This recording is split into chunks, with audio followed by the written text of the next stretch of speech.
Kasih karunia dan damai sejahtera dari Tuhan Allah Bapa kita, dan dari anaknya Tuhan Yesus Kristus menyertai kamu sampai selamanya. Amin. Selamat Paskah, saudaraku. Dalam pesta Paskah yang kedua ini, dengarkanlah firman Tuhan. Saya bacakan untuk kita dari 1 Korintus pasal 5 ayat 6 sampai dengan ayat 8. Demikian firman Tuhan. Kemegahanmu tidak baik. Tidak tahukah kamu bahwa sedikit ragi menghamiri seluruh adonan? Buanglah ragi yang lama itu, supaya kamu menjadi adonan yang baru. Sebab kamu memang tidak beragi, sebab anak domba Paskah kita juga telah disembelih, yaitu Kristus.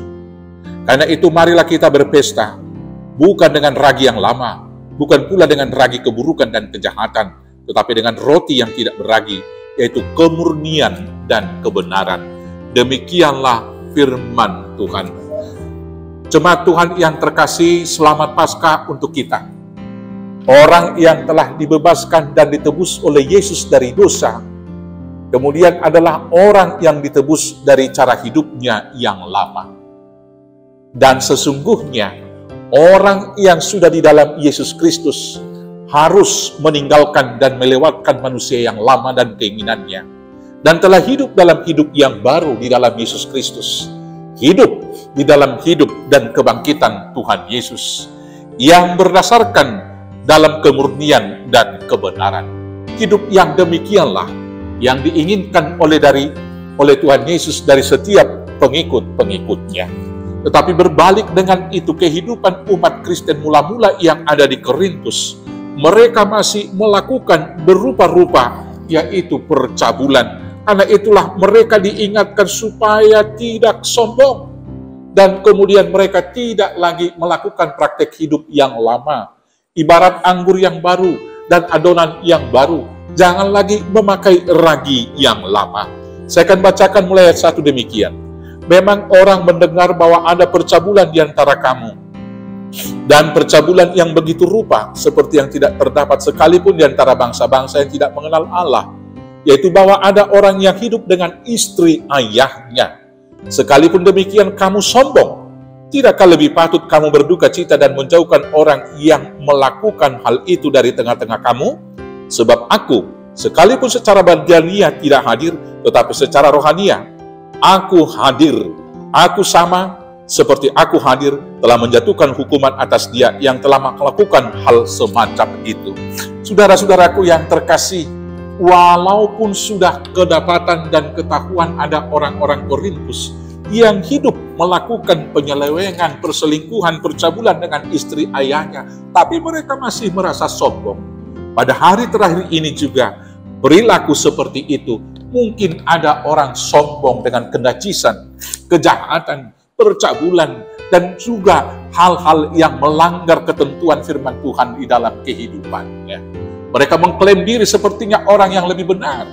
Dan hari terakhir ini ada saja orang yang berani untuk mencaci, mengkritisi orang yang rajin beribadah, sementara dia tidak pernah beribadah.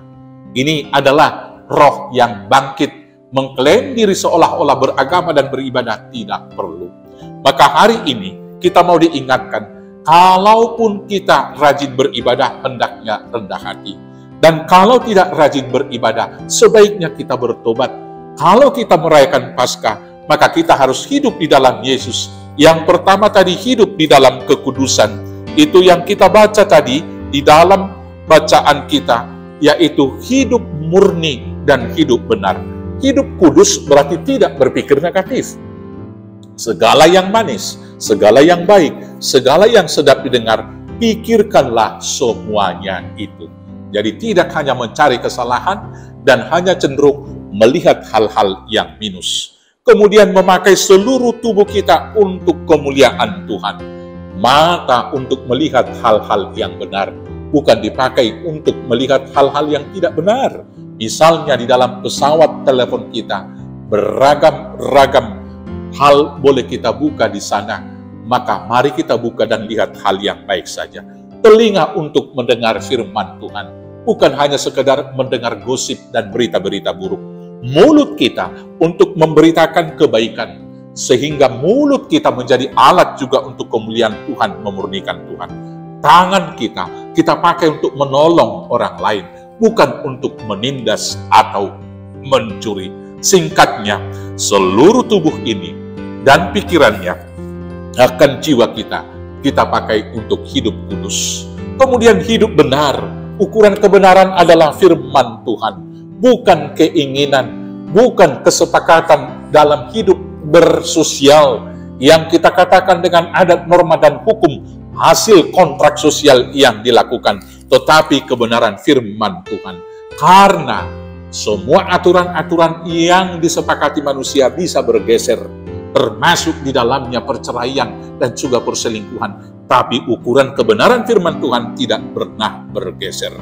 Demikian juga keinginan atau hawa nafsu harus tunduk pada kebenaran Tuhan. Tidak boleh berzina, tidak boleh melakukan kejahatan. Karena itu saudaraku, kita yang telah ditebus oleh Yesus, hiduplah dalam adonan yang baru dan juga di dalam adonan yang digarami oleh Roh Kudus. Sehingga pikiran, perkataan, dan perbuatan kita persembahkan hanya untuk kemuliaan Tuhan dan menjadi berkat bagi sesama. Selamat Paskah, Tuhan Yesus memberkati. Amin. Kita bersatu dalam doa.